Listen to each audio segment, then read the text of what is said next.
Testing 1 2 3, testing 1 2 3, testing 1 2 3, testing 1 2 3.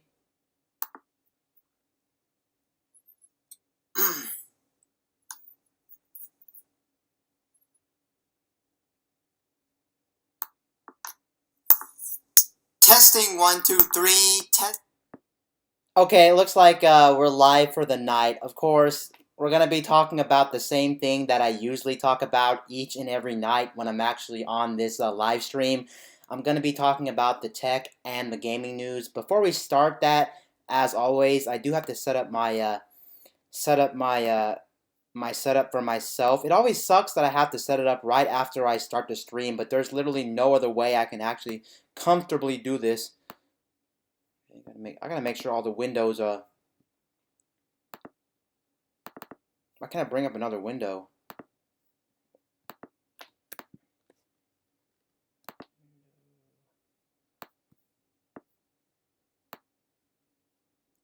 Window to the right. Boom. Okay, this one was actually pretty interesting and pretty easy to actually set up. So let's go ahead and start off by looking at the tech news. But actually, before we start talking about the tech news here, I actually do have some stuff I wanted to talk about. Well, not really too much stuff, but I actually wanted to talk about one of the biggest things right now, of course, that a lot of people are talking about right now. I actually want to talk about that Super Smash Brothers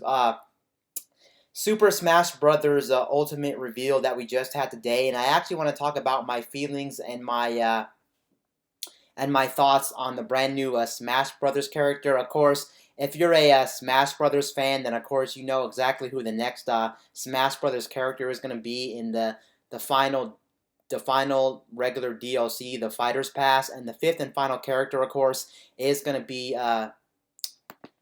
the guy from Fire Emblem Three Houses. I keep forgetting his name because he has a really I wouldn't say weird name, but I always forget the name. The character that you create in Fire Emblem Three Houses. So let's go ahead and go to the internet, and I need to find actually his name because it always bothers me that I can't remember his name right off the top of my head. So let's see if I can find his name right now on the actual internet.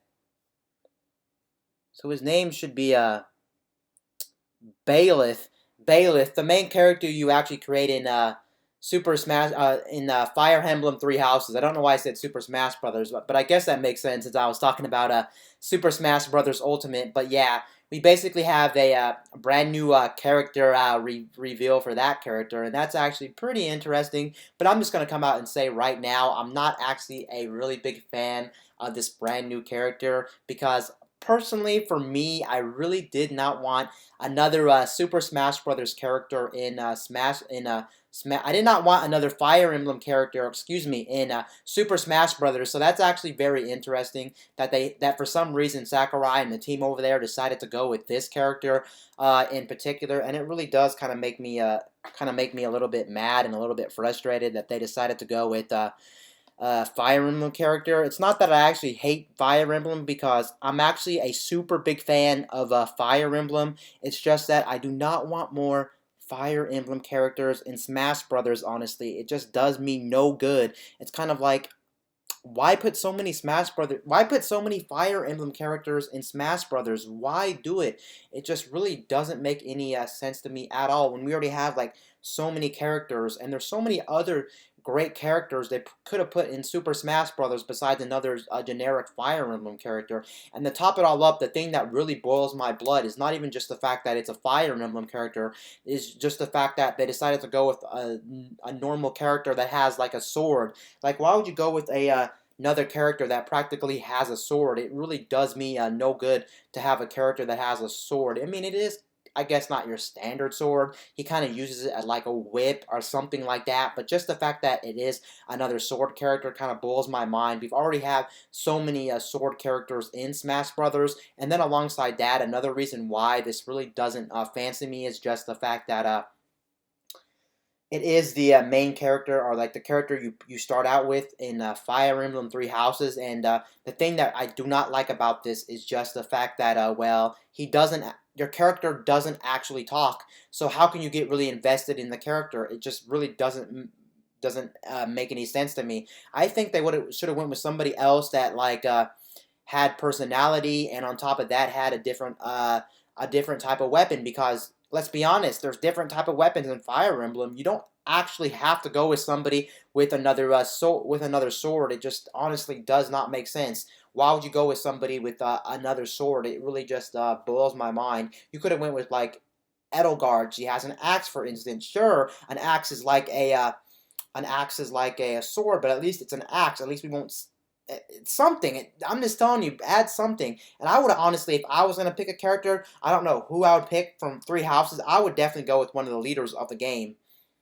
Definitely, at least more than the character that you start out with. It just doesn't make any sense. So overall, I'm not really too happy about the news, but I guess I can't complain. More characters, the better, right? So it's not really a downside that I guess it's in the game. And on top of that, we already have confirmation that they're going to be doing 6 more Smash Brothers characters as DLC. So the sky's the limit. Who knows who's going to be in? Maybe Nintendo's thinking here was like, let's put Bayleth from Fire Emblem Three Houses in Smash Brothers and get him out the way, since I'm pretty sure a lot of people aren't going to be too happy with this character. And if you look at the if you actually look at the reveal trailer from Nintendo for a Bayleth from Three Houses, you can see that the dislikes and the likes are pretty not too far off, actually. We have 106K, and then we also have 56K for the dislikes. So you can see that there's a lot of people who dislike it. Granted, not all of those people are going to be people who are disliking it for the right reason. Like for me, I have a right to dislike this because I honestly don't think we need that many Fire Emblem characters. We already have like 6 Fire Emblem characters in Smash Brothers. That's like one of the franchises that has so many characters. It's actually funny, I was reading a comment from somebody on the internet, and somebody actually was like, huh, I just thought about something. They could actually make a game called Fire Emblem Fighters, which actually has a lot of different Fire Emblem characters in it that plays kind of like a 2D fighter, kind of like a Mortal Kombat or Street Fighter or something like that. And I can definitely see that. Why put so many freaking fighters from Fire Emblem? Nintendo really is biased towards Fire Emblem, and it's time that they stop putting these characters in the game. It just honestly doesn't make sense to me. But you have to realize too, Sakurai does a lot of these questionable moves. Granted, I don't know if it's his choice to actually put these characters in the game, but either way, there has been some questionable moves. Like for instance, the only one I can really see being questionable to so many people was definitely Piranha Plant, because I felt like nobody wanted Piranha Plant in the game. How can you tell me you would even want an enemy from the Mario series inside Smash Brothers? Of course, a lot of people anyway wanted Wario, and I would definitely take not Wario, sorry, I meant to say Waluigi in the game. Why not put Waluigi in the game compared to something like Piranha Plant? Honestly, it just honestly doesn't make any sense to me why you would put something like Piranha Plant in the game and now put another generic Fire Emblem character in the game. And somebody actually pointed this out too, which is actually a really good point when it comes to Fire Emblem. If you look at Bayleth, he really does look like your typical generic Fire Emblem anime-esque character. So overall, yeah, I'm not really too excited about the news that we do have Bayleth from Fire Emblem Three Houses to represent the next Super Smash Brothers character. But like I said, it is what it is, and at least we are confirmed to get 6 more characters after that. I just really wanted to get that off my chest, since like literally everybody out there is actually talking about this, and this is the big hot new thing right now when it comes to Nintendo and when it comes to Smash Brothers and things like that. So overall, I'm not really too happy about that. Now let's actually go look at the tech news and see if there's actually anything interesting when it comes to the tech news. Hopefully there is. The last couple of streams, actually, I do have to say, have been extremely good for the tech news in general. I found some pretty interesting stuff. Of course, every night is going to be a hit or miss when it comes to the tech news, but let's see if there's actually anything interesting when it comes to the tech news.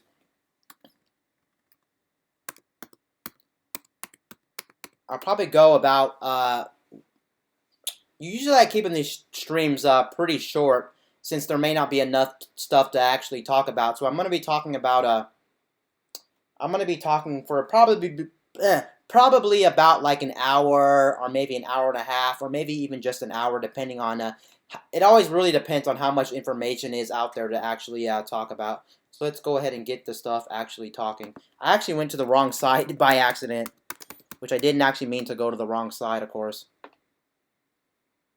Okay, let's see if there's anything interesting out there.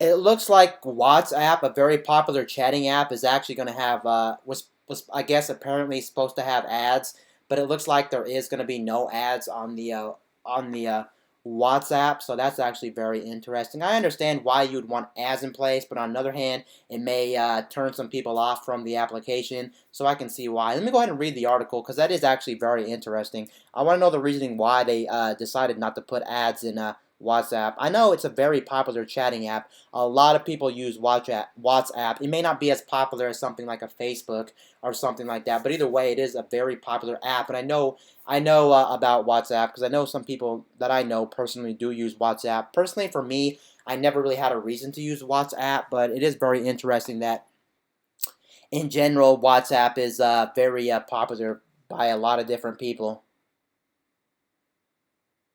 So apparently, Facebook is the one that wants to sell ads to WhatsApp and then wants to put the ads on WhatsApp. So that's actually very interesting. I didn't even know that.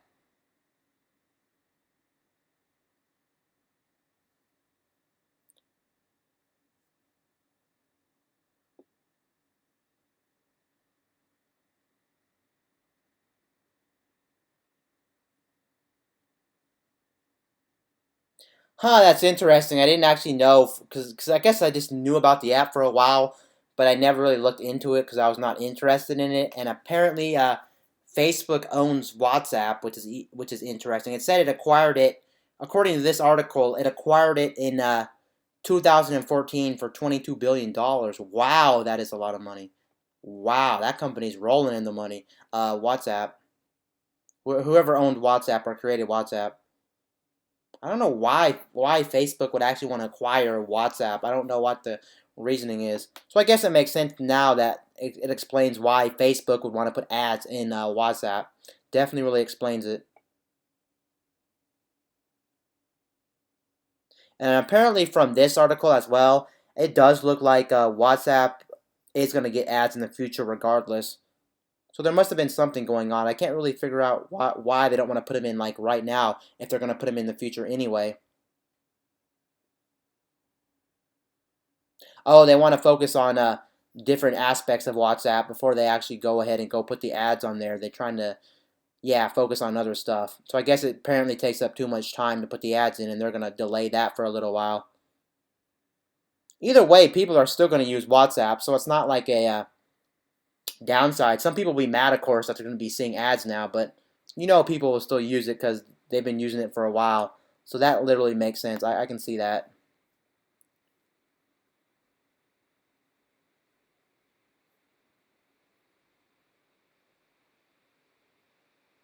It looks like there's a new streaming service about to hit the block in July of this year. NBC is going to have one called the Peacock. That is so interesting now. There's like so many services popping up. And these streaming services been out for who knows how long. With things like Netflix, Hulu, Amazon Prime Video, there's been a lot on the market. So that is actually very interesting that now we're actually going to see something like NBC's Peacock. It looks like it's going to launch directly on July 15th. Of course, it's run by NBC. And it looks like from this article, there is going to be three different tiers when it comes to subscribing to Peacock streaming service. And it looks like also they're going to be copying Netflix. I think Netflix and Hulu have different tiers, actually. So let's see what we're talking here. NBC is going to unveil this Peacock streaming service anywhere from absolutely nothing to $10 a month. Huh, they're actually going the free route. That's always something I actually wanted. I actually was wondering, or I was actually asking myself, why isn't there no streaming services that are free that have top tier content? You can make up a lot of your revenue with ads, of course. Kind of like how Spotify and like YouTube's free because they get all their money from ads. They don't have to get people to subscribe. Of course, you could get people to subscribe and make it a subscribe service, or like I think the smart business move from like NBC is they just have a couple of different tiers at their disposal. Like for instance, they have a free tier and then they have like a paid tier. I can see that being very practical because then either way, you'll get people to subscribe to it even though there's a free tier because you may get them to remove ads and you may get all these different perks and benefits, maybe higher resolutions when you stream, maybe it could be a benefit for subscribing as well. Maybe you can make an incentive to get a bigger catalog if you subscribe and things like that. So I can definitely see them having multiple tiers. It just really makes me wonder why other companies wouldn't want to go that route. But I guess they want to force people to just flat out pay for the service because maybe it just makes sense to them as a business model. I'm not really sure how business models actually work for different companies and what their mindset is and things like that. But that is very interesting that it looks like NBC's Peacock is going to be $0 to $10 a month, depending on what type of tier you want to subscribe for. Okay, it looks like I was pretty much right. It looks like a mix of exclusives and bonus content will kind of entice people to pay for the top for the more to pay for the service instead of getting the free tier of the actual service. Okay, they're explaining how this is pretty much gonna work. A free option that comes with limited programming and ads, of course. That makes sense. It says that version is going to be free to anybody who owns the Comcast the Comcast, I think, cable service, I do believe, or internet service. So that's very interesting. Oh, so it looks like if you own Comcast, it's free. Then it's not going to be free to the public unless you have Comcast. And then there'll be two other tiers. There'll be a $5 a month tier and then a $10 a month free a tier. And it looks like, according to this article, it looks like the $5 month tier is actually going to be a tier that's going to support ads, unfortunately. So you're still going to have ads if you're going to be doing the $5 a month tier from this new streaming service. And then the $10 a month is the one you just want to flat out buy if you just want the most content and an ad-free viewing experience. So that's going to be very interesting. It's going to be called Peacock Premium. Launching in April for cable subscribers. So if you're on a cable subscription from Comcast, then you will be able to get it early in April. But then everybody else gets it in July. It says right here they're going to have a lot of content, around 7,500 hours of programming, including next day access to current seasons of first-year NBC shows. I'm not too familiar, but I do know NBC does have some pretty good shows. I can't think of any because I don't watch NBC, nor do I really have a way to watch that stuff anymore, like regular cable TV. But I can tell you, I know they have that one show. I think they have a couple. They have that one with that one girl, and then I know that doesn't really explain anything. I can't remember. I might look that up actually. Look up what NBC actually has to offer when it comes to their service, when it comes to their shows and TV. NBC TV shows. I don't think they have any movies, but most likely they can implement some with the service. Okay, they're the ones who run Saturday Night Live, and Saturday Night is a very good show, and I can see a lot of people wanting to get that service just for Saturday Night Live. I can't believe I used to watch the predecessor to Saturday Night Live growing up. I used to watch All That on Nickelodeon, and that was pretty much the precursor. Fun fact about All That, if you're unfamiliar with All That was a subscription-based, not a subscription, sorry, it was on Nickelodeon, so you had to have cable, but what I'm saying is it had Kenan, I think Kenan Thompson, is that his name? He's also on Saturday Night Live, and All That's pretty much the same thing as Saturday Night Live, but it's with a much more younger audience, but it's very similar. Like, you can definitely see the similarities. I want to look up, it's either, I think it's Kenan or something, I forgot his name.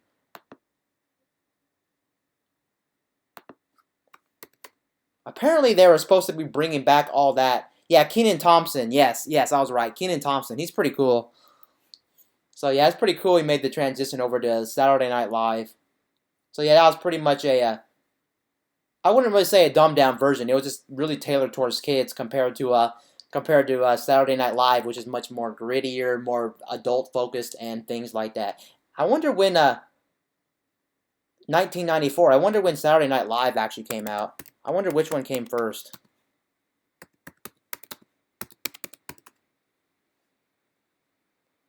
So it looks like Saturday Night Live came out in 1975, so it actually came out earlier. So that's actually very interesting, but still, yeah, it is still very interesting, actually, to say the least. But that's interesting. Go back to the shows and see what they have. So, of course, they have The Voice.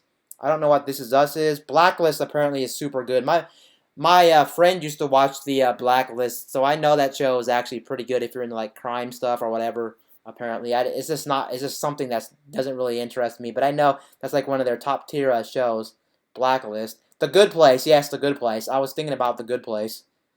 I seen The Good Place on Netflix. We should get back to that because that's a good show, and I actually like the main actress. Her name is something with a K, I do believe. What is her name? She might not be my favorite actress, but she's still a good actress. I liked her. Christian Bell, yes, Christian Bell. Very good show if you like a very interesting show. I can see almost anybody liking that show. It has a really good plot. I'm not gonna say anything. Well, maybe I'll talk about it. It's basically about a girl. I can't remember the whole entire plot, but it's basically about a girl who like lives in she's like deceased, I think, and she lives like in like heaven or something. I don't really know the whole entire plot. I can't remember entirely, but something like that because I watched it like 2 years ago or something. It's been a while, and I didn't actually get back to it. Although I really did like the concept of the show. I thought it was a flat out fantastic show.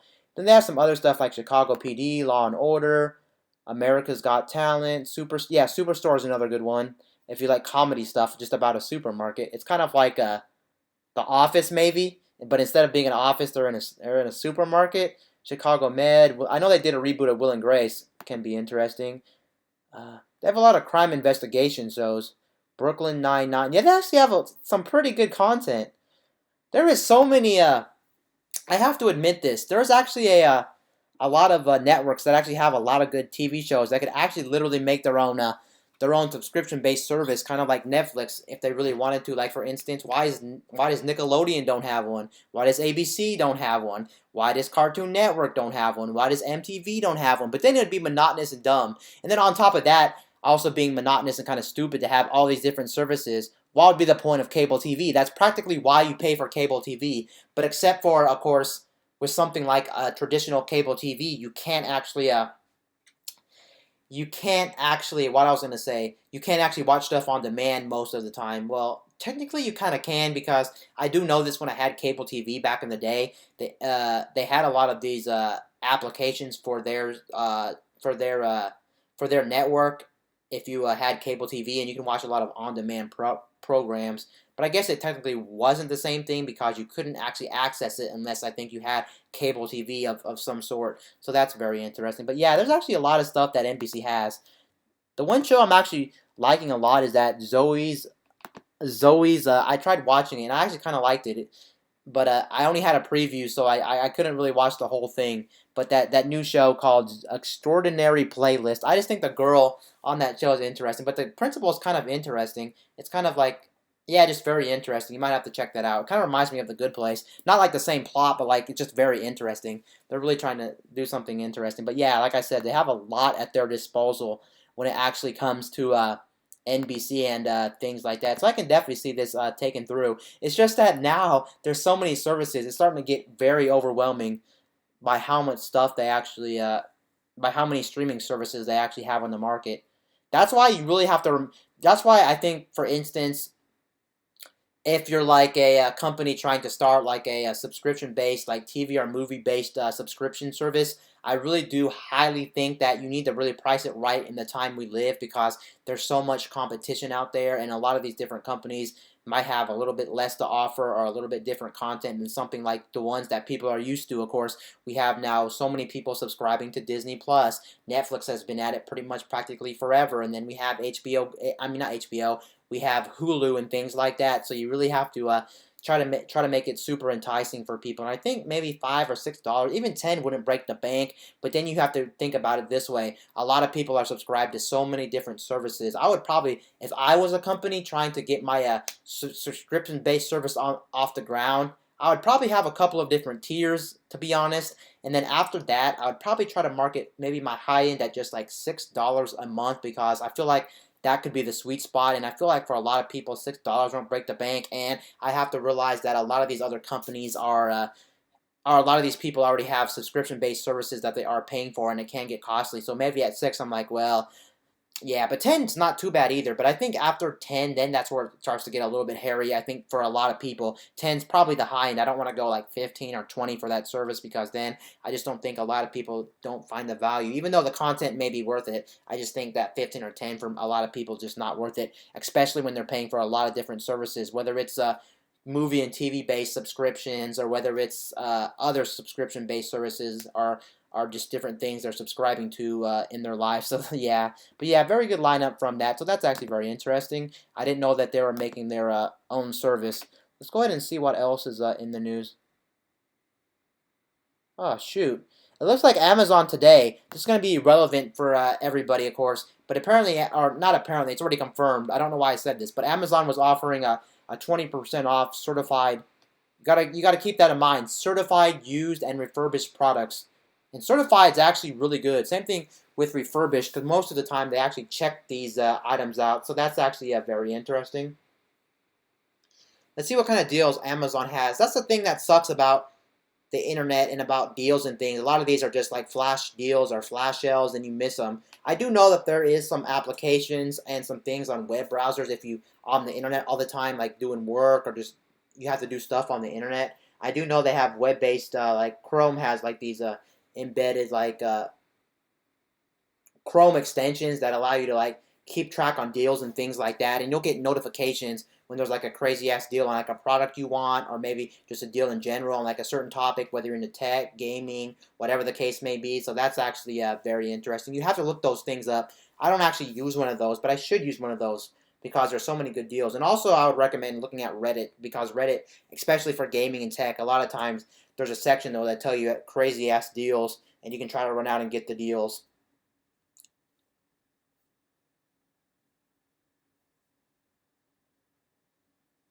Okay, if you need light bulbs for like your Amazon Alexa, or you just want wireless controlled bulbs, the Philips Hues were on sale.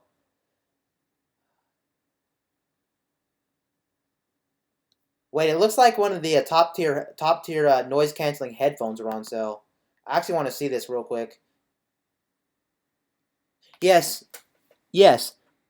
The current, I'm pretty sure these are the current Sony WH-1000XM3, which has a very stupid name, but they're like literally like top 3 best noise canceling headphones out like right now. And I actually own the WH-1000XM2. Such a stupid name for a product. Why make a product name that stupid? Like, it's so confusing to tell people, oh, I have the WH-1000XM2. That's like so long and so dumb. But if you just type in like Sony noise canceling headphones, you'll find them. Actually, if they're in very good condition, I would honestly say that's actually a freaking deal. Because they're very expensive. They usually go for 350. You can find them around like 300 if you look around sometimes. But yeah, on sale like that for a crazy price, if they actually work and everything, that's a freaking awesome deal. Because like I said, they're some of the best noise canceling headphones on the market. They may not be the best sounding, I can admit that, but they are definitely the best noise canceling. They're freaking amazing, honestly. And they actually have features that other noise canceling headphones don't have. They have a lot of features, so if you're into features too, so it's like icing on the cake as well. Some amazing features, and the noise canceling is to die for, honestly. Definitely worth buying that 100% on sale if you need noise canceling. Especially if you live in an area that's like very busy, or you live in a street or a neighborhood that can be busy, or maybe you work in an office, or maybe like for instance, you have to be somewhere like in a coffee shop all the time and it's very noisy or something. Then yeah, you're not going to be disappointed. Because I have the ones right before this, and they are flat out fantastic. I just don't really have a reason to upgrade, because the thing is, they're not really enticing enough compared to what I already own to make it enticing for me to upgrade. So yeah, I'm actually going to probably wait until the XM4s come out before I actually take the upgrade, which apparently they already have the trademark up for those headphones. So I'm going to be looking for that, which is going to be pretty awesome. Let me see what else is out here on the internet. So I already looked at that. I need to remove some tabs too that I'm done with. Let's go back into the deals and see what else was on deal. Looks like they still have some deals for those headphones as well. You can find them used and refurbished if you are desperate and you want like the best noise canceling money has to offer. You're buying those headphones specifically for the noise canceling. Don't get me wrong, the actual sound quality, I think for most people, you're going to be satisfied. The bass is pretty nice. Overall, it's pretty lively, but I will have to admit it's not the best for the actual sound. You're not buying it for sound quality. You're really buying it for the convenience of wireless noise canceling, which is flat out, I would argue, maybe even the best on the market for sure. And that's saying a lot. That is really saying a lot. Sony really knows how to make amazing noise canceling cans. Let's see here. Microsoft Xbox One Bluetooth control that works in console. It looks like the Microsoft the Microsoft Xbox One Bluetooth controller is only at 34. Keep in mind, all these are refurbished and certified refurbished and used and stuff. It's not going to be brand new. But if you can cop this for 34, yeah, I would say that's actually a really good deal. It looks like right now, what I'm looking at is $42. Keep in mind when you're watching this video or something, these prices won't actually be relevant anymore. But that's actually a really good deal if you cop that because these controllers are quite expensive to begin with, and on top of that, this is the brand new one. I mean, it's not new, but it's the newer version of the Xbox One controller. Like, for instance, they had a version of this prior to this, but it didn't run off of Bluetooth, so that means you can't connect this to things like your smartphone or like your laptop or your desktop. I mean, you can through other means, especially like on desktop or the laptop if you have the older Xbox One controller with a dongle. But now it's so simple since it runs off of Bluetooth instead of IR, which IR is definitely not actually convenient if you're on like a tablet or like a smartphone. You're pretty much out of luck. And we all know the Xbox One controller is very comfortable and a very nice controller. I can definitely recommend this controller. So if you can cop this nice, it would be maybe a little bit less enticing if it wasn't the brand new one with Bluetooth support. But nowadays, the nice thing is also all modern mobile platforms, whether it's Android or iOS, do support natively controller support, whether it's like a PS4 controller or an Xbox One controller. And also, the nice thing about this as well is the fact that a lot of games now just natively support it, since it's supported natively through the actual operating system or the OS, which is very nice. But honestly, even maybe if it wasn't even the Xbox One controller that had Bluetooth support, I would probably still recommend it on sale because, like I said, controllers are just very expensive in the first place, but it's nice that it's pretty much icing on the cake that you are going to be getting the Xbox One controller with Bluetooth support. I'm not quite sure if you can even actually use the older Xbox One controller on newer consoles like the Xbox One S or X. I'm assuming you could because that literally wouldn't make any sense, and I'm assuming the same thing with the original VCR Xbox. Most likely, you can probably use the Xbox One Bluetooth controller with the old VCR one that came out in 2013. Okay, DualShock 4s are also on sale. Same story. I'm not going to really reiterate what I just said, but that's definitely worth picking up as well if you got that deal. USB to USB dongles for Apple devices look like it was actually on sale. I actually want to see this. What does this actually look like? Okay, USB-C to USB adapter to like standard USB. So that's actually very nice. If like you have an iPad Pro, the 2018 version with a USB Type C port on it, or maybe you have like a newer MacBook of some sort because they all run off a USB Type C now. So that's actually a pretty convenient dongle actually. And yeah, I don't know how much those go normally, but I don't feel that might be a bad idea. But compared to some other stuff on this list, maybe that's one you want to hold out on because I don't think dongles are too expensive in the first place. But that one's probably the least of your worries if you're going to be if you're going to buy any of these deals because let's think about it here. Everything is refurbished or certified refurbished, and it's always still kind of risky to buy that kind of stuff. And dongles usually have no problem, so that one you wouldn't even feel burnt because most likely it's not going to break. Most of these aren't going to break anyway since all these deals apparently were certified refurbished.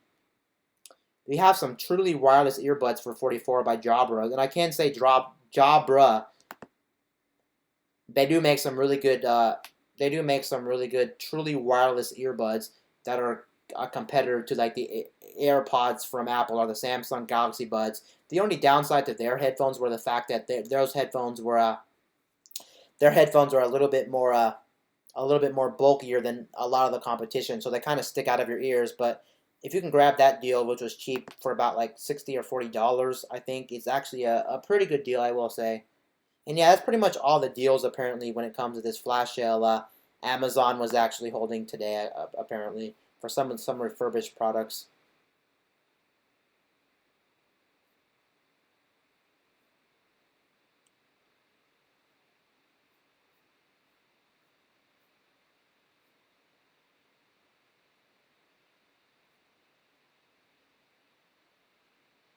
Oh, that's very interesting. Actually, we have some pretty good, cool gaming news.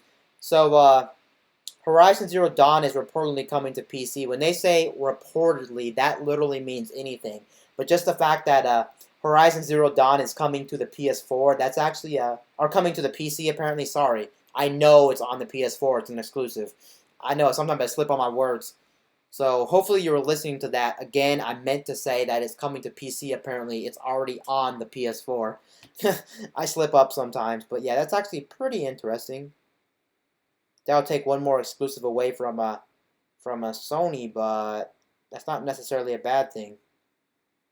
And apparently that's the game that not a lot of people really finished anyway, so it's not like they're missing much. But it does suck that they're losing some exclusivity to the Horizon Zero Dawn game. But I'm assuming that Sony's the one who's initiating this deal, of course. Now this is according to Kotaku.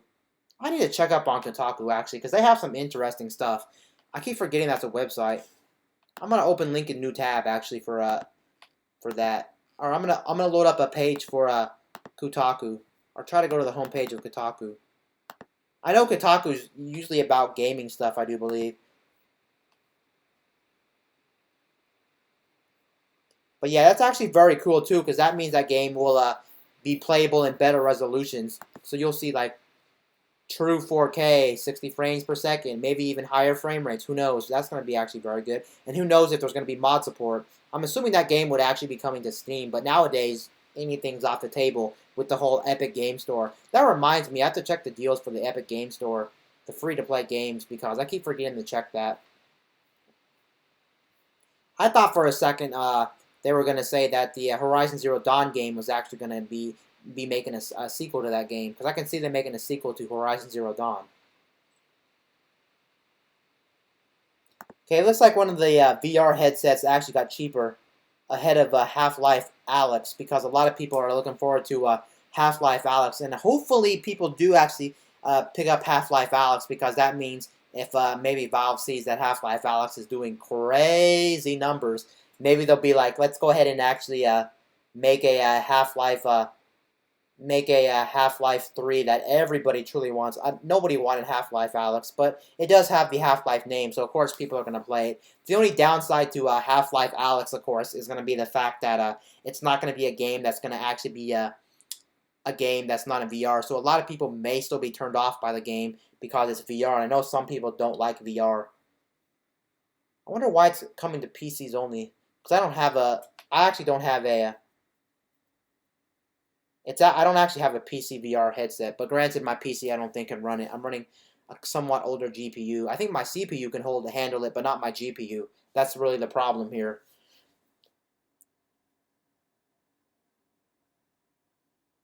It says the price now is around $1,200 for a full kit or $600 for the headset. But that's still pretty expensive, to be honest. But that is the Vive Pro. Have to remember again, it's probably one of the crazier headsets on the market. It looks like they cut the price by $200, so you're not really saving that much, but just the fact they are cutting the price is great. But it is one of the more expensive VR headsets, unfortunately. Apparently, the Vive Pro, of course, having that Pro name, is the HTC's high professional end VR headset. Apparently, they sell a mediocre version of that called the Vive Cosmos, but it's still $699. That blows my mind they claim it's a more mediocre version or a more non like high end VR headset, but it's still going for like $699. Honestly, if you were to ask me about the Vive Cosmos, why call it mediocre or call it like the low end? I wouldn't necessarily call $699 low. That's expensive, very expensive for a headset. So that's just very interesting. It's just talking about more VR headsets, but that's nice, I guess. They're getting ready for the Valve or the Half-Life Alyx game to come out. I know that is one of the probably one of the more hyped up releases when it comes to VR. I don't know how often VR games come out or how often people are excited for VR games, but that one's definitely a big one. It has a household name, which a lot of these VR games come out and they don't necessarily have like a household name attached to it. So that's actually a very interesting. We are going to be getting Half-Life Alyx.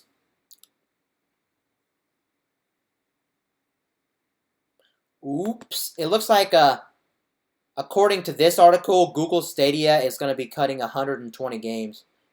No, Google Stadia promises 120 more games. Sorry, I read that completely wrong. They're going to be adding more games in 2020. And apparently right here, they're going to be including 10 exclusives. And honestly, that's actually very good news because I know a lot of people aren't jumping on the bandwagon or jumping on the Google Stadia train. And honestly, I'm one of those people who still aren't jumping on it. Just the fact that you have to buy the games outright. You also have to worry about the subscription-based service at the moment. They are going to be having a free tier. The free tier will be limited, so it's kind of like you buy games normally, but you just won't have a console in place. But the limitation is going to be you won't have like 1080. You only be able to stream at like 1080p and no like Dolby Digital. So you will be missing like 4K resolutions and things like that. But honestly, you don't need that. But it's still, even though they're still coming out with a free version of Google Stadia, the one thing that still bothers me is the fact that I'm not guaranteed the games. That means like if I want to play them in the future, which I've actually had instances where I wanted to go back to an older console and play my games. If something bad happens, I'm pretty much out of luck. I know it's kind of the same instance with like digital games on other platforms. Like for instance, the any platform like the PS4, the Switch, the Xbox. Literally anything can happen, and if you buy digital games all the time, you can literally use your purchases. But at least they are established brands, and most likely, most of the time, by the time the service shuts down or like the game gets shut off by the storefront or whatever, or if the licensing issue happens, like most of the time, you already got your enjoyment out of the game. But Google Stadia is just too new, and it's kind of very sketchy. Most likely on other consoles, you have your games for a long, long time. That if it was a shut, like I said, it wouldn't be a big deal. But just the fact that Google Stadia is also in a bad spot too, that it's actually a streaming service, because a lot of times you don't know how your connection is going to hold up. Are you going to get lag? Are you going to get jitter? Are you going to get connection issues? Are you going to get pixelation? It's just very interesting, and it's also already true too that if you have a gaming PC or any other means, you already do get a better experience for your game. So why would you want to actually take a chance on Google Stadia when you already know 100% you're going to get an inferior version of an actual video game that's on another platform, since you do have more horsepower and the games are going to play very smooth and very buttery. And then on top of that, all the games that they have released for Google Stadia so far have actually been games that are already on other platforms. They don't really give you an enticing. They don't really make it, enticing for you to go ahead and try to buy some of the games on Google Stadia. It just honestly doesn't make sense to why you'd buy them when they're games that are already pretty old at this point. They do have some newer games, but even so, a lot of people are like, why would I want to? That's why they really need some really hard hitting games. Like Nintendo already has so many games that are exclusive to Nintendo platform that make people want to go out and buy a Nintendo platform. Or like for instance, Microsoft, they still have some hard hitter games that people still want to buy. Or like Sony, they do. I remember back in the day, everybody bought an Xbox for Halo because Halo was a revolutionary game. It was just one of the best shooting games around. It was just a flat out an amazing experience. Everybody loved Halo, and it was just an amazing experience, and that's really what took Xbox to the next level. And honestly, without that, Xbox may not even have got off the ground, to be honest. Of course, we can't really know that. We would have to repeat time and not have an instance where they had a crazy-ass good exclusive for the Xbox brand.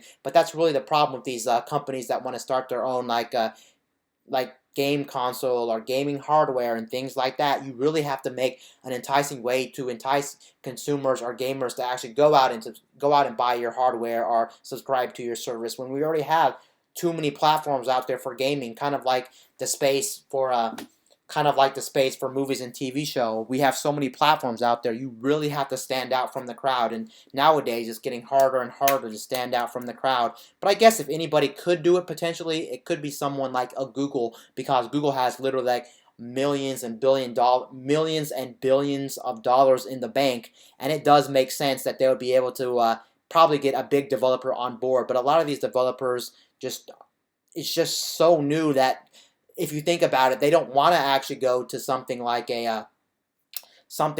Google Stadia and put their game on there, because it is very risky, even if Google pays them a lot of money, because they may not be guaranteed as much money as they would be making on another platform, since of course Google Stadia doesn't have a big fan base at the moment. So yeah, that's very interesting. Let's go ahead and read the news though.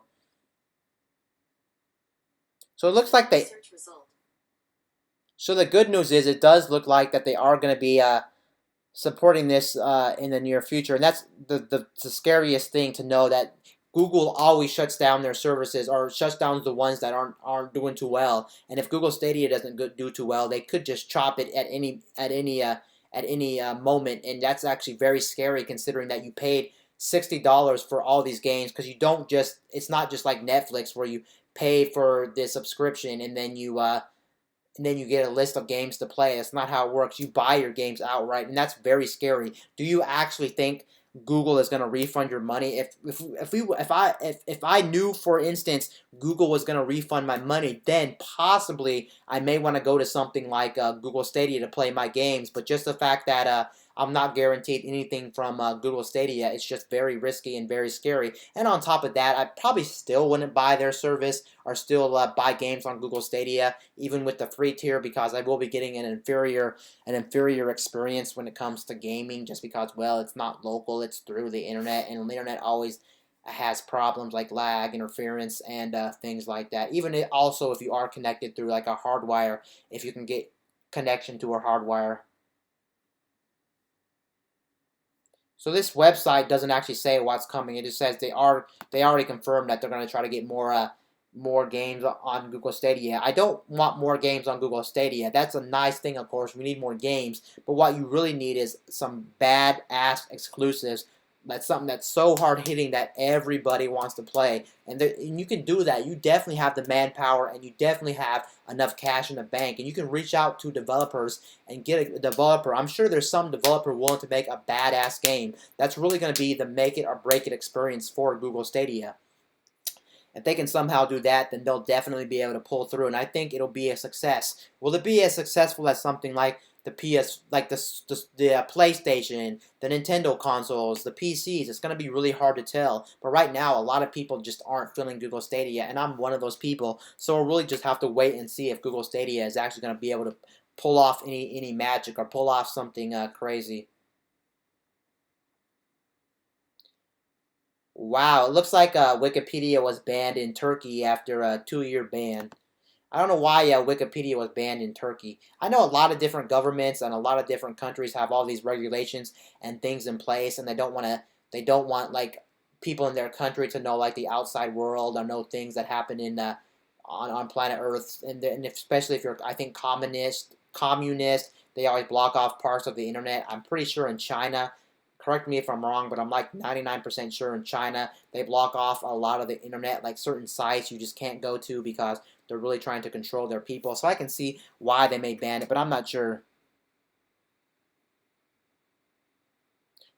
Yeah, it's not really explaining why they actually banned Wikipedia in Turkey, but apparently they did, or it's already proven they did ban Wikipedia in Turkey for some odd reason. I can't actually know why, because they're not actually explaining it. And I didn't know they banned it. I didn't know they banned it. I didn't know they banned it. Wikipedia in Turkey. That's actually very interesting. Oh, it actually explains it. Never mind. I had to scroll down. I apologize. In December, the court found that ban violated. Oh, they're still not explaining it. Actually, I read the word ban, but they're not explaining it. But apparently, the ban was bad because it violates, I guess, their laws of freedom of basically freedom of speech, or like they have the right to know stuff, so they had to overturn it. That's nice because I think everyone deserves a right to know about the world, and Wikipedia is just a flat out an amazing tool. Is everything on Wikipedia something that you would actually that's actually like accurate? It's hard to tell if everything's accurate on Wikipedia, but just the fact that Wikipedia is out there and it's literally better than nothing. It's the free encyclopedia of the world. It's glad that at least that country does have that back, because that opens up a whole new entire world for so many people in Turkey that otherwise maybe not be able to find that information. And that's really a powerful tool in all of our lives. We can all agree in our lives we use Wikipedia once in our life, and it is a powerful tool. Honestly, I don't use it every single day to look up information, but there is so much information on Wikipedia. That's really where you go if you just want to know information almost about anything in the world. So it's glad, I guess, the ban's reversed for Turkey people in that country. Let's see what else is here. I still hate the fact that every time I'm looking up the gaming news and the tech news, I have to scroll all the way back down to where I left off. There has to be a program or like an embedded like something on the web browser that will just continue where I left off when I back out of the article or when I click on it. So annoying. Okay, it actually proves that a lot of the viewers on Twitch were actually for Ninja and Shroud, and then pretty much everybody, a lot of the viewership lost. But that makes sense because they were pulling in like 30, 40, 50,000 viewers. What do you expect? Of course. Like seriously, of course you're going to lose a lot of viewership. What were you expecting? They're going to go watch them. But that also does hurt their brand overall because when they leave, that means other people won't even go there. And you know when a lot of people are watching these big stars on like Twitch or YouTube or wherever, when they leave, for instance, you get those people that most likely want to watch other people on that website, even though they were just there for like Ninja or there for Shroud or whatever the case may be. You know that they're probably going to be curious to look at other stuff on there, and it will help their revenue out. It will help their business model out. Overall, it's just very good for their service to actually have these people on board. But this is kind of like common sense stuff, but it is interesting. Apparently, also according to this website, it does look like that it did hurt other top streamers. But again, it makes sense because they were probably watching other top streamers too, like recommendations or things like that on Twitch. So of course, it makes sense that they're going to be losing viewership in other areas.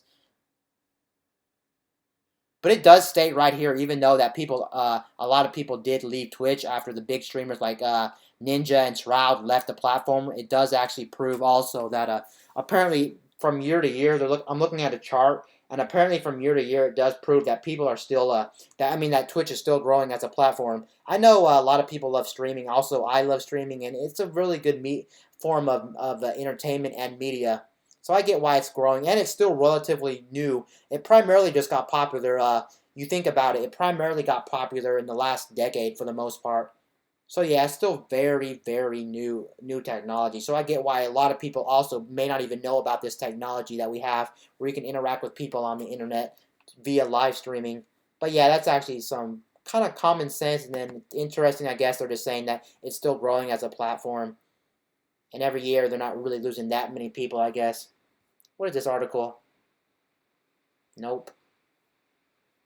Not reading that. Again, if anybody's here and they want to talk about anything, I'm down to talk about anything. But if you're not talking or anything like that and you're just here to chill back, listen to me talk, then I'm just going to be talking about the tech news and or the gaming news primarily. I don't really go off the beaten path because that's really all I know. And of course, my name on YouTube is called My Tech News.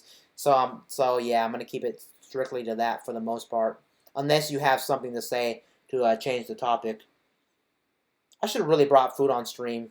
Maybe tomorrow I'll bring food on stream to actually eat while I'm actually doing this. I know some people don't like eating, but I can talk about what I'm eating anyway. I should really just cook. I think cooking would actually be a good idea.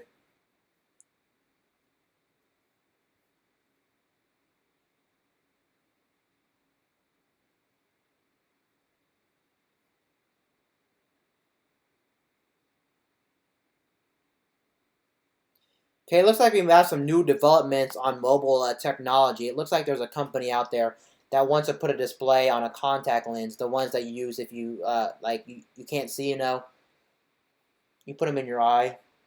I personally don't like contacts. I tried them and I do not like them. It's too finicky and it's too messy. And when I rub my eye, overall, it's just a mess. And the fact that I'm afraid when it's just really hard for me to adjust the contacts, so I can't use contacts. I don't mind glasses at all. And also, now that I have different glasses, I actually like my glasses a lot. I wouldn't change to contacts. The cool thing about contacts, though, is you can change your eye color, which I know why you would use it to change your eye color, and then on top of that, you would actually want to be able to make it more convenient to not have to wear glasses, because some people don't like wearing glasses, and also people wouldn't know you have eye problems too, because they wouldn't be able to see your glasses. And especially if you're in school, for instance, a lot of people make fun of people who wear glasses. They call them like four eyes, or they call them nerdy. So just by having contacts, they would literally never know. There's so many people who need like prescription-based glasses and things like that, but they wear contacts. I can see that. And also, I do like swimming a lot too when I get the chance, and it's just inconvenient overall for me to actually wear contact lenses. So I probably wouldn't pick up these, even if they do actually have like some kind of display in them, kind of like Google Glass or something like that. I probably still wouldn't pick them up. And the fact, it wouldn't make sense to me anyway. I wear glasses, so I'd have to put the glasses on and also wear the contact lens. But it is cool that mobile technology as a whole is really growing and really expanding, and I think that's actually a pretty awesome thing. It's always nice to see what's out there in the world. Oh, also, I could actually on these streams too check. I really want to check Kickstarter to see if there's anything crazy on there, because you never know what you're going to stumble on when it comes to Kickstarter. We can always laugh about that.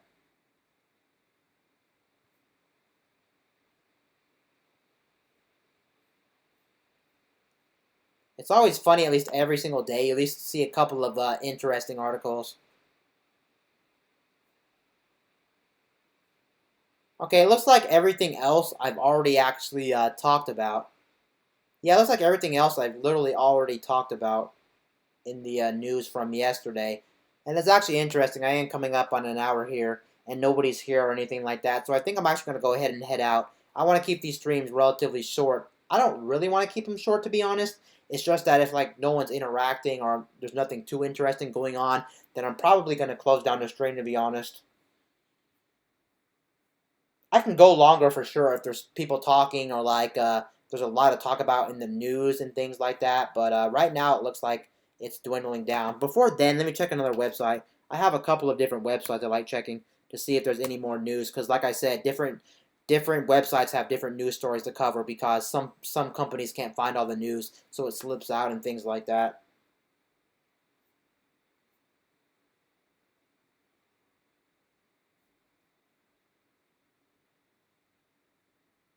Okay, we got the best selling game of the last decade. Let's see what it is. Yep, not a surprise, and you shouldn't be surprised either. You keep hearing the news about this game. So the most selling game of the last decade was Grand Theft Auto 5. I'll keep going if I find stuff to talk about. But yes, the most sold game is Grand Theft Auto 5, and that's funny. We've had like multiple versions. We had it on last gen stuff. I think that's actually where Grand Theft Auto actually came out. And then we have it on current gen platforms, and now we have a PC version. You know what would actually be really cool is if they made Grand Theft Auto VR. It makes sense to put it in VR. Why? It would be really immersive, and then on top of it being really immersive, you think about this. They already have a first-person mode in Grand Theft Auto 5, so why not just make it VR compatible? That would be like a dream come true for a lot of people. Especially, it would be super super awesome if they put like the multiplayer aspect inside of it, because there's not really too many good multiplayer games as far as I'm aware for VR headsets.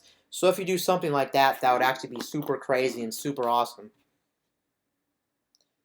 Then the next game is Call of Duty Black Ops. I guess Call of Duty Black Ops 1. Okay, so let me see here. The next 5 games actually on this list are actually all Call of Duties, and that's not surprising. Call of Duty is still popular, and a lot of people buy it, and it's like one of the few shooting games you just think of when you think of shooting games, so it makes sense that Call of Duty would make the list. But it goes like this. Number 2 best-selling game of the decade, Black Ops. Number 3, Black Ops 2. But unfortunately, actually, after Black Ops 2, it doesn't go Black Ops 2, Black Ops 3, Black Ops 4. After that, it jumps to Modern Warfare 3. Did, did, did Modern Warfare 3 come out last year? I mean, last decade? I don't think it did. Or maybe they're talking about sales. Maybe they still sold it new or something. That's so weird. I think Call of Duty Modern Warfare 3 came out in 2 decades ago. 2009, 2010. I could be wrong though. Maybe 11. I could be wrong. Or 13. I get all these dates mixed up. I did play 3. I do like the Modern Warfare games, but I only played Modern Warfare 1 and Modern Warfare 3. I never actually played 2, which I know a lot of people are a fan of Modern Warfare 3, I think.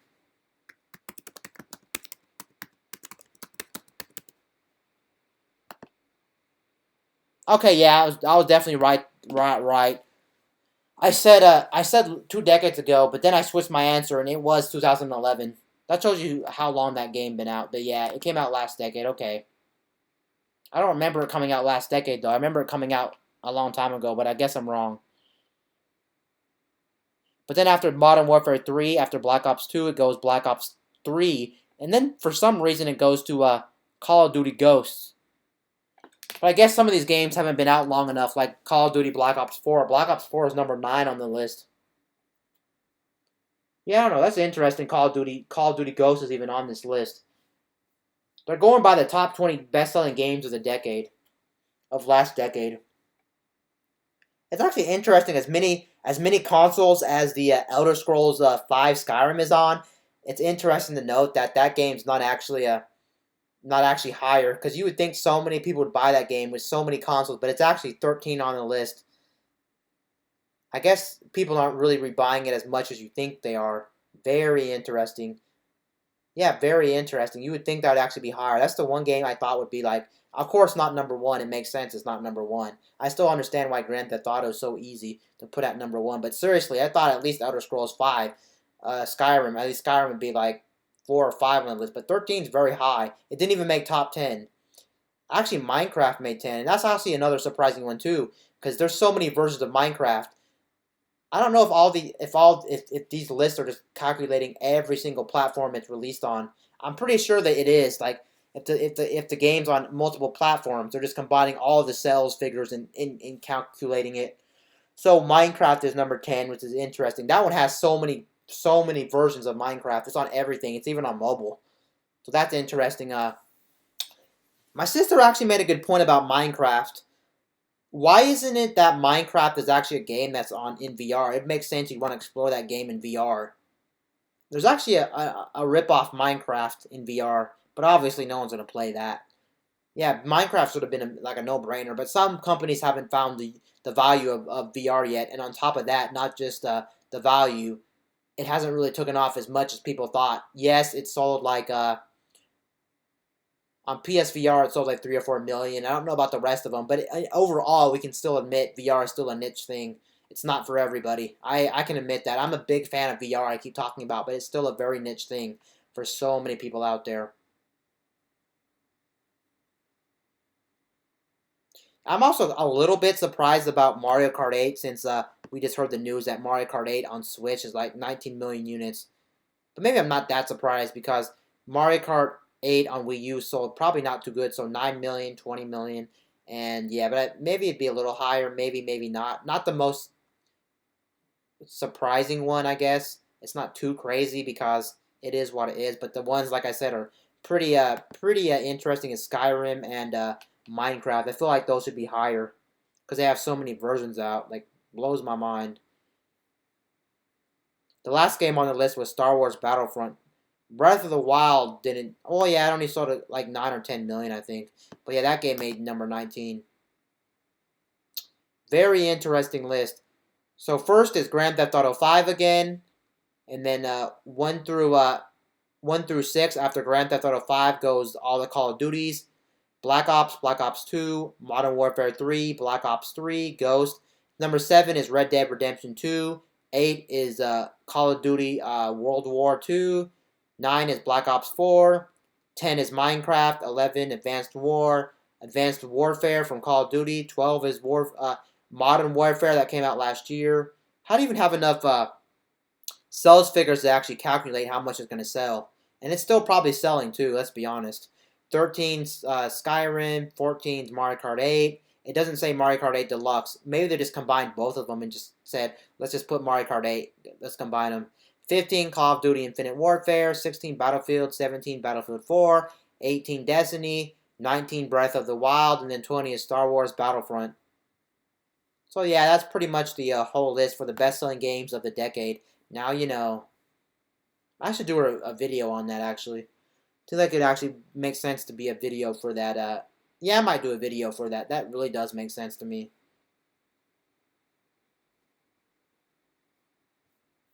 I already read this article. I think I'm actually...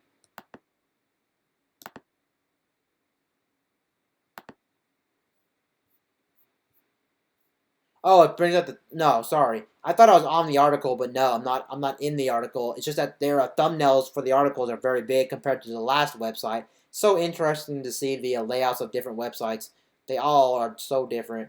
They're trying to make you click on these articles by having them super big, but the other website's like, nope, screw it. Let's just make all of our news articles thumbnails very small and just put them on one page. But no, this one, it's like you have to scroll up every single time.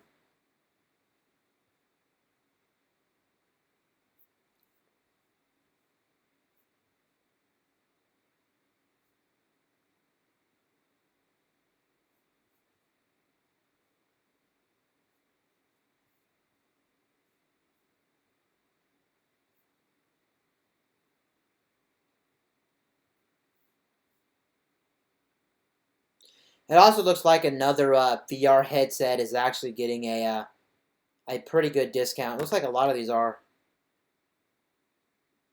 Oculus Go gets a permanent price cut to $149. Now that's the one that came out a couple of years ago.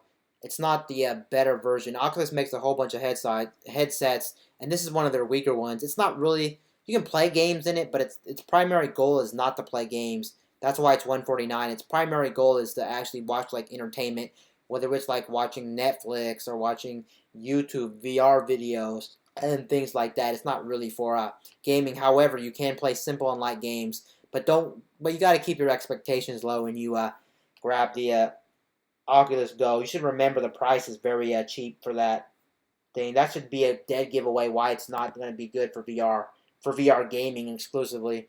It's even going to be worse than the PSVR, even though the PSVR is a much more older headset.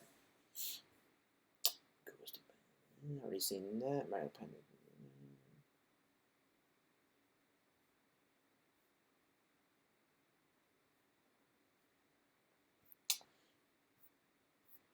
Okay. I think I made it to the end of the list, so that's it for that website. Let me go ahead and check Kotaku. I don't know. I don't actually really check Kotaku. I think Kotaku is only for video games, but that's fine. Let's see if there's anything.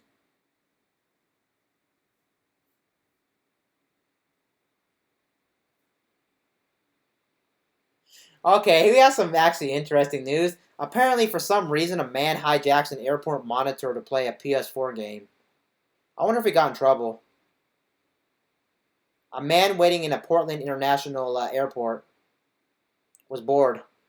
Why not just buy a Switch, bro? Why would you actually want to hijack that? I wonder how simple it was to hijack that. I can't see what game he was playing either. They do have a thumbnail, so I don't think they're faking it. They have a thumbnail. Let's see here. It looks like actually from this thumbnail, I'm trying to look very close because it's very pixelated. Let me see if I can zoom in. No, I can't zoom in. But I'm like 99% sure from this image he's playing Apex Legends. I don't know where he got the PS4 unless he's doing remote play. I do know for a fact that remote play works worldwide as long as your PS4 is like connected to your home network and is in standby mode. But yeah, it looks like he's playing Apex Legends. There's a lot of monitors in front of the man. There's like 1, 2, 3, 4, 5. Yeah, 1, 2, 3, 4, 5. So 6, 7, 8, 9. There's 9 monitors there, and he's only using one. But that makes sense. I wonder if he got in trouble. Most likely he did, let's be honest, but you never know. That's the funny thing about like security guards and cops and things like that. Unless it's like a super bad crime, it depends on the cops the day that you see him because some cops are having a bad day or some cops just don't care and they'll let things slide. You just never know. Like the normal things that you never guaranteed to get like in trouble for is like speeding or like if you're a state in America doesn't want you to not buckle up, or if you're texting and driving, it just depends on the cop. Because I know a couple of times I was out and about with like my uncle, for instance, and we were like speeding and things like that, and he was on his phone and things like that, and actually we saw a couple cops, which is funny. They didn't do anything. It also depends if they see you too. A lot of times they may not be able to see you because they're busy worrying about other stuff. But yeah, so we don't actually know if he got in trouble. I'm trying to read the article, actually, to be fair, if he got in trouble or not got in trouble.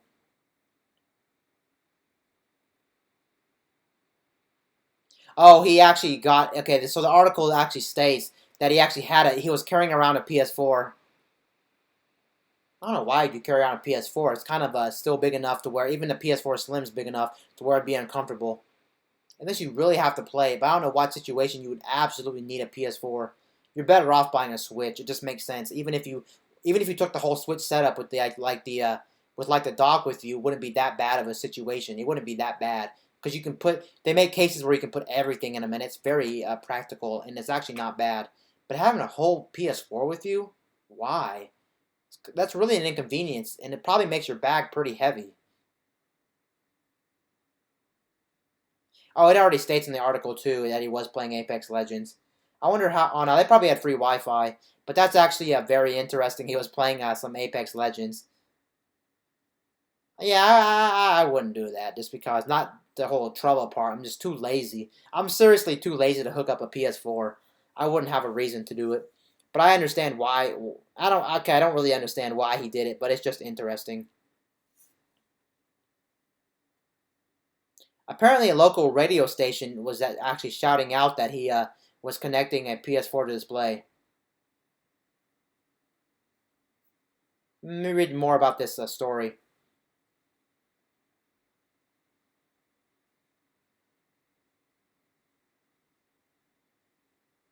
Yeah, apparently he got in very big trouble, and they asked him to actually unplug the PS4.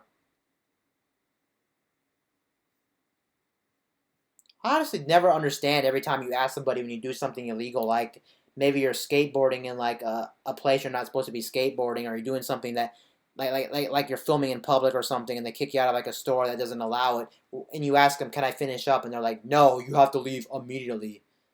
He wasn't even doing anything. Well, okay, he was violating their policies and laws, of course. But my question is, why don't you just let him finish it and then go down the road? But I guess they don't want to set a bad example. They don't want to give him leeway because then some people might be watching him and maybe they're not allowed to or something. So that makes sense. But still, well, Apex Legends is a game that lasts a while actually for their matches. So I get that.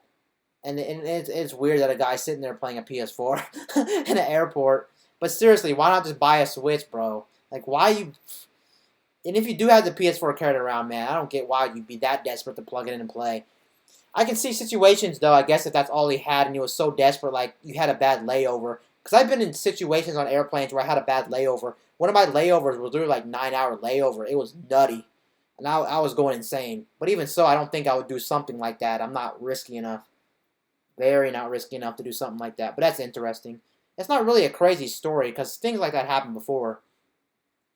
And you never know if these people are doing it to get in the news. I feel like some people just do this because they're not bored or they're not doing it just to try to play it and get people to get them kicked out. They're doing it just literally to get on the news and get noticed. But you got to remember their name's not going to be in the news article, so you won't really get famous from doing it. But at least you'll get one-time credibility, I guess.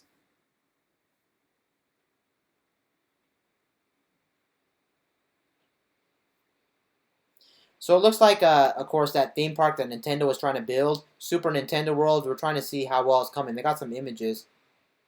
Well, they have one image, not images. I can't really tell from the image. It doesn't look good. They're showing like a park with Yoshi in it. Not like a park, but like a tree and a Yoshi and a air conditioning unit. Doesn't look too good. I can't really tell anything though about that park. didn't really want to talk about that because there's literally nothing to talk about. That's all, but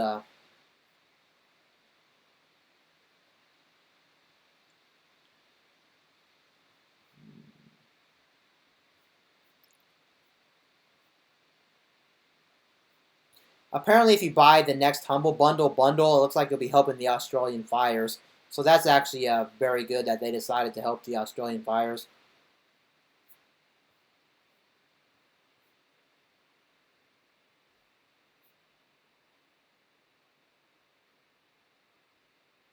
Wow, that's interesting. Who would have thought after all these years? I'm reading an article about how somebody just again broke the speedrunning record for Ocarina of Time, and who would have actually thought that game's so buggy and glitchy that now people are still finding stuff in that game? That blows my mind. It really does. Yeah, it actually does. Some people are gonna say nope. It's not mind blowing because that game's really buggy and really glitchy, and that's not just it's not just, for instance, Ocarina of Time. It's actually a lot of games during the N64 time period that were buggy and glitchy. But that still blows my mind. That game's still going, still going faster. And when it goes faster, you're not saving that much more time. You're only saving milliseconds, which is actually very interesting.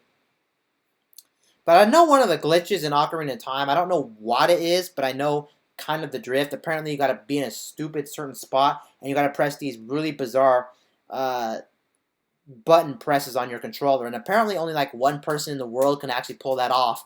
So the best time in the world probably is almost unbeatable at this point. It's like a 0.1111111111111% chance you can actually beat the world record because that one bizarre glitch.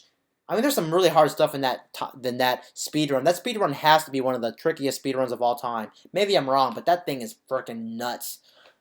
The stuff you have to pull off. But yeah, I'm surprised they're still actually going. I thought by now everything would be discovered, but I guess it's not too surprising as well because there's so much in that game that's actually not stable in that game. So of course, I guess it makes sense. You can still break that game in a lot of different situations. Okay, more stories. Yeah, everything on Kotaku is only about gaming, which is fine.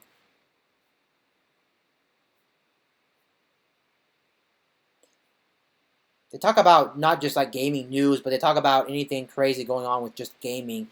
So there can be some really crazy stories outside of just like your typical gaming news, like a new game coming out, a new game announcement, games getting delayed, and things like that. You can find stuff like that guy who was streaming a PS4 in a in a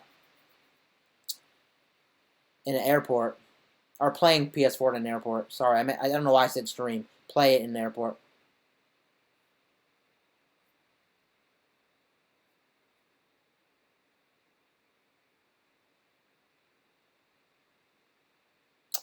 There's a new puzzle game on Switch. I just want to check if it's free to play. I don't think it's free to play. I don't know. It looks like it might be free to play. It makes sense for this game to be free to play with like microtransactions, but I don't know. I'd have to check it out.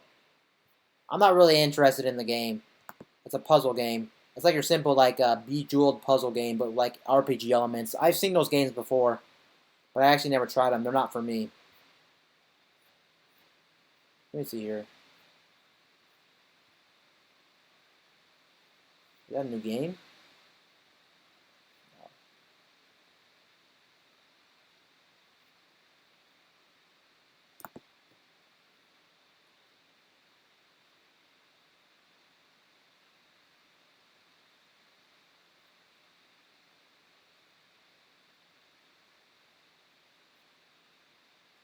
Trying to look for something interesting, but the last couple of articles are not interesting, to be honest. Or nothing I really want to talk about.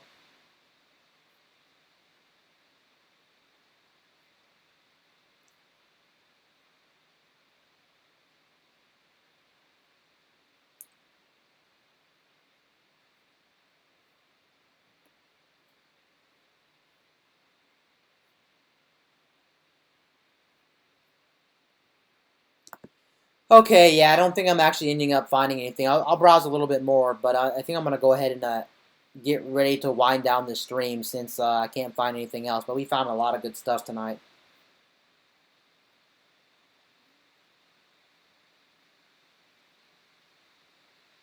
Oh, bro, I think I saw this show.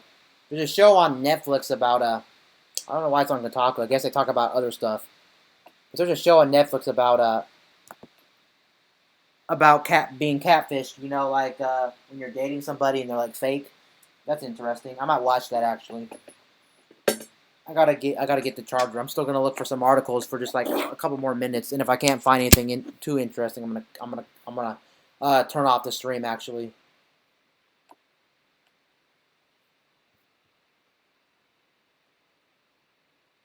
Wow. So one of those cake competition shows had a Pokemon challenge, and apparently they're showing an image of a person that flat out doesn't know how to make a cake based off a Pokemon. It looks like absolute garbage. I can't lie. Okay, to be fair, one of the Pokemon looks kind of good. It's Mudkip. Yeah, I'm pretty sure that's Mudkip from Gen 3 because I'm obviously pretty knowledgeable, at least some of the older stuff. And it's Gen 3 Mudkip, the starter. And then we have, I don't even know what that Pokemon is, bro.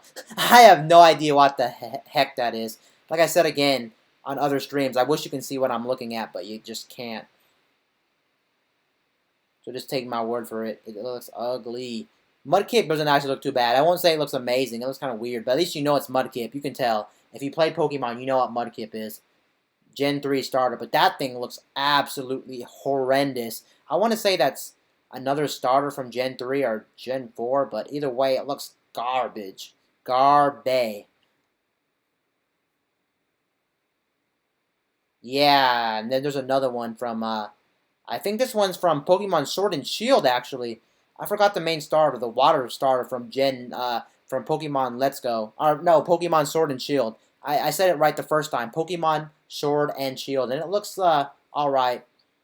It doesn't look amazing, but it looks slightly better. Oh, that's Chikorita. Man, there is no way you would know that's Chikorita. And no, none of the articles actually telling me the names of these. Actually, I don't know why I don't have it posted, but yeah, this is Chikorita. Chikorita looks like shit. It looks like garbage, complete garbage. You would never guess that in a million years. Nah, that looks horrible. And they didn't even put the little, like, beads around her neck, or whatever, those things around her neck. It looks like shit. Damn. That explains why I couldn't get it right away. I was thinking Gen 3 or Gen 4 looked like no damn Chikorita. It looks like crap. Complete crap. Yeah, it looks horrid. Maybe you could have got it, but it doesn't like for instance, Chikorita doesn't look like. I mean, the actual cake here doesn't look actually bad per se, but the problem is it doesn't look like Chikorita, so you don't think it's Chikorita. If you didn't compare it to a Pokemon, it wouldn't really be that garbage. But just the fact that it doesn't like Chikorita, it's garbage. It's garbage. It's garbage. In my opinion, it's garbage. I wouldn't have known that. You may disagree, but I couldn't tell. Ew, So why is Mudkip actually squirting at Pikachu in this image on the cake thing? I need to watch this episode, wherever this is. Squirtle is horrendous, but you can tell it's Squirtle. There's no way you wouldn't be able to tell this is Squirtle. That's so funny. This cake competition is just out of hand. These people seriously never played Pokemon, or they're just not good at making cakes. They must not be good at making cakes. That's so interesting. But at least you know that's Squirtle. Yeah, if you never played Pokemon, then you would not know that. But if you played Pokemon, there's no way in a million years. And if you're denying the fact it's not Squirtle or you don't know it's Squirtle, you're straight up lying or you're not a Pokemon. You never played Pokemon, but that's Squirtle. Okay, that's obviously Bulbasaur, and yeah, that's it for that cake competition.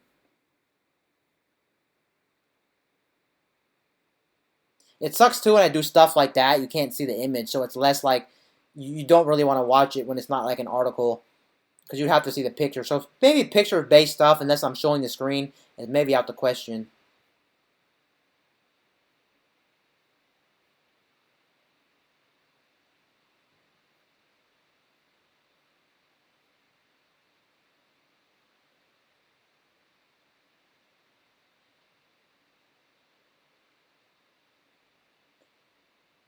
So apparently they have a taekwondo match somewhere, martial arts basically, and in the background they have a screen, and apparently they're using a Tekken-based like health bars for the players that are actually fighting each other, which is very interesting. I wonder how that's actually implemented into the actual match.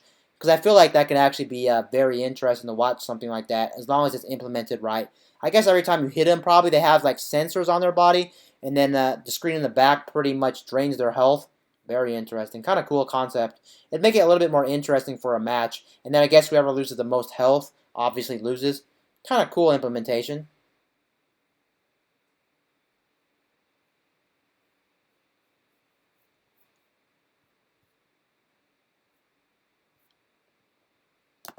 You see what time it is too. Okay, very early for me.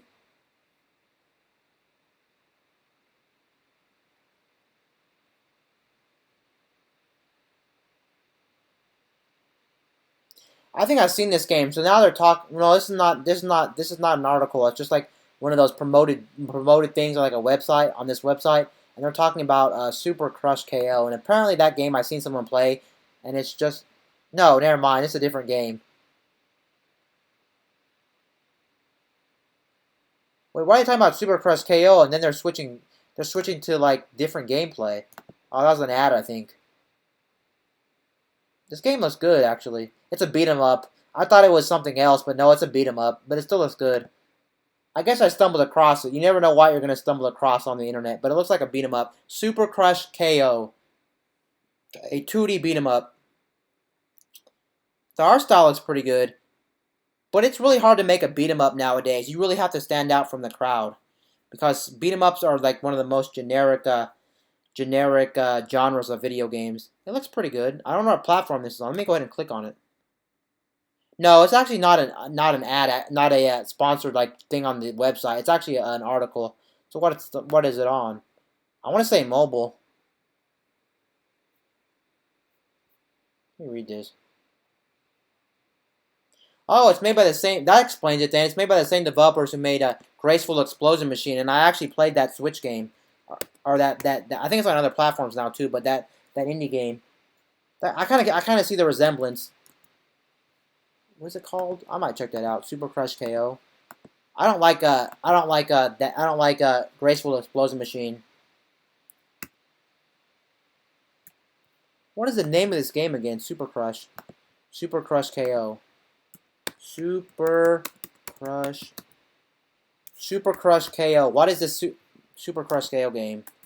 Either on PC or mobile. I'm gonna go with that. It could be on Switch or PS4 or Xbox, but I doubt it. Super Crush KO. I want to check this game out like right now. Super Crush KO. Let's see here. Oh, it's coming to the Nintendo Switch. They have a trailer out. Interesting.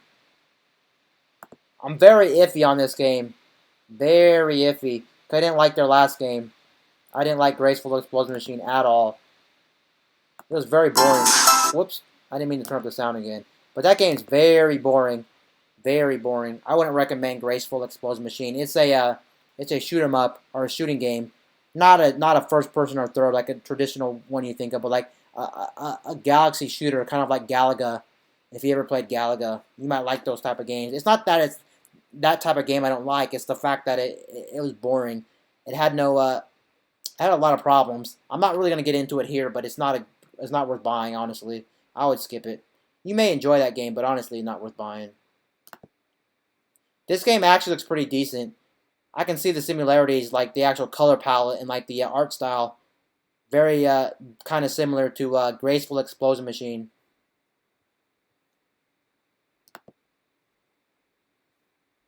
But yeah, very suspicious of this. Let me see how much this game is going for actually, if they even have a price tag. Maybe there's no release date, or maybe it's not out yet. Sorry. Oh no, no release date yet. That's okay, cause I'd be iffy anyway in that game. Very iffy. You can't see it again, but very iffy. It seems like it's good, but it's still iffy because, like I said, last game is just too ridiculous for me.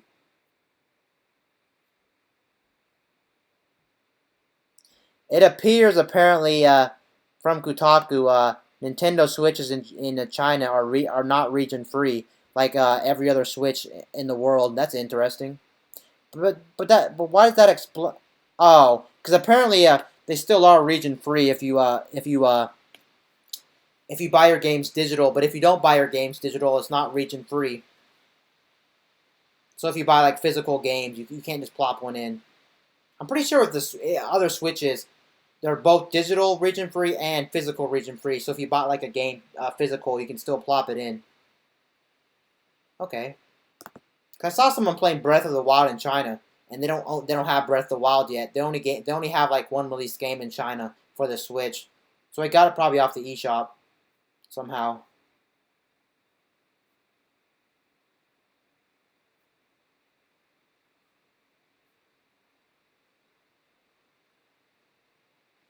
Apparently there's this cartoony slash cartoony TV show that was canceled. It actually looks like a good mascot for a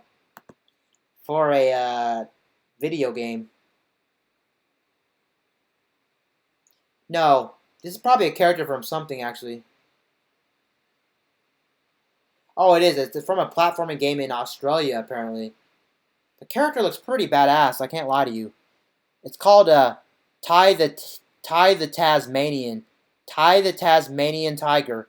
Very very interesting. He looks like a badass character. I'd actually play his video game. Probably watch the TV show slightly.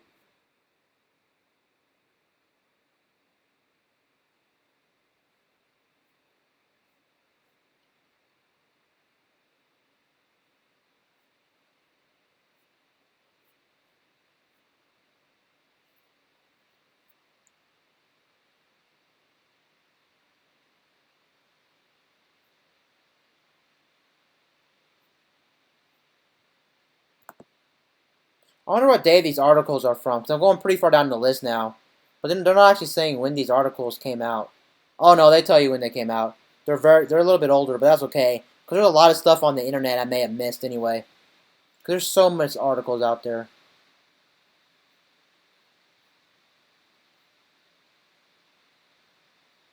I could also just make these YouTube videos, but I really like talking live, and it's actually just easy to just keep going from one article to the next article.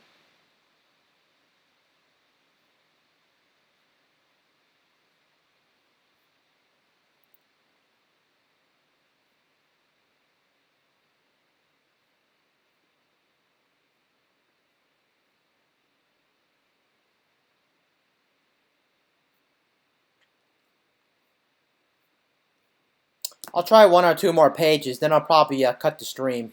I've been going for a little bit. I've been going about an hour and like 35 minutes now for the stream.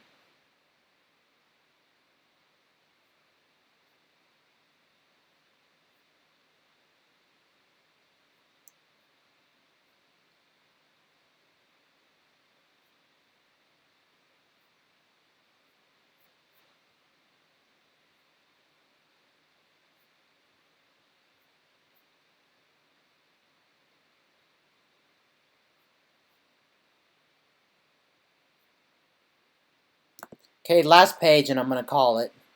Let me see if there's anything on the last page.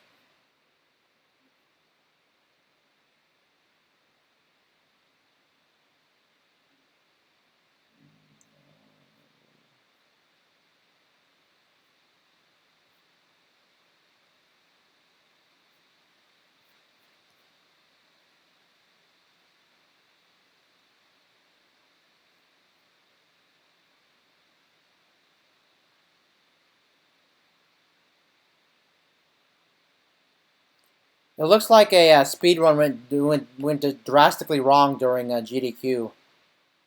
I guess we can talk about that.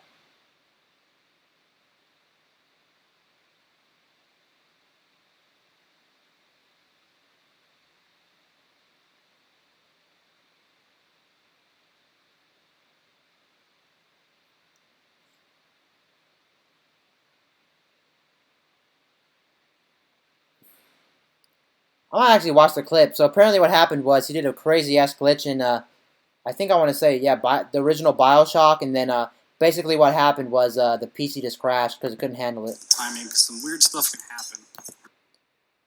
The clip's only about 25 seconds long. Too bad, like I said again, you can't see it.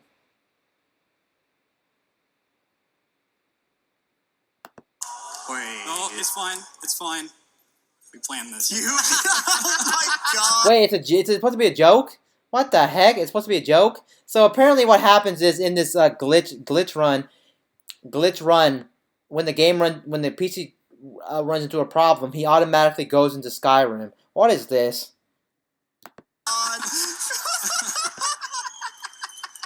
We're actually playing. We're playing Skyrim. No, okay, we're back. We're back. That is funny, I guess. The PC never crashed. It went from Bioshock to Skyrim and then back to the Bioshock run. So it wasn't. That's still pretty funny though. Especially if you weren't expecting it. You probably thought something weird was going on, but you probably could assume something weird was going on because why isn't you don't isn't he's not gonna have it's not just gonna randomly go to Skyrim. So he probably programmed that, or it's like a video or something. I don't know how the run works. I'm not into speed running, and I'm not into speed running Bioshock, so I know nothing about that. But I'm assuming they did that as like a joke or something.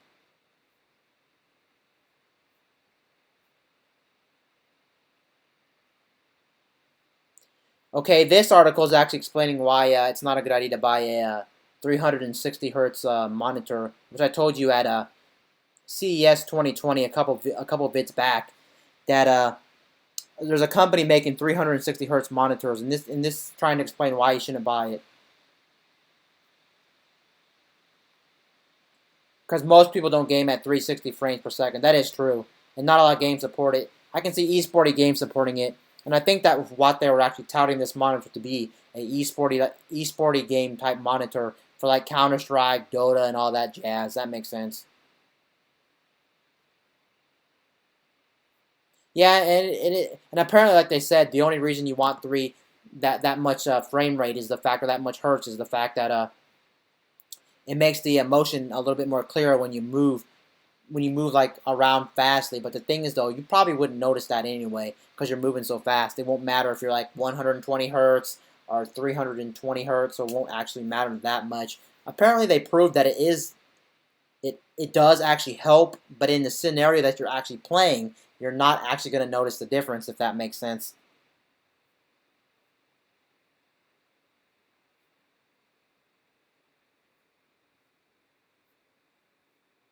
Okay, yeah, that's going to be it for this stream, actually. I'm going on an hour and 40 minutes, and it looks like there's actually nothing. I'm just looking at backlogs of stuff. So I'm actually going to go ahead and end the stream there. It was a nice little stream there. We found some interesting stuff, and I'm probably going to continue on doing these streams because I truthfully do enjoy it, and I think it makes me learn some information I would not learn otherwise about gaming and technology. So anyway, guys, peace out. I'll see you guys later in my next video or my stream. See you guys later. I'm out.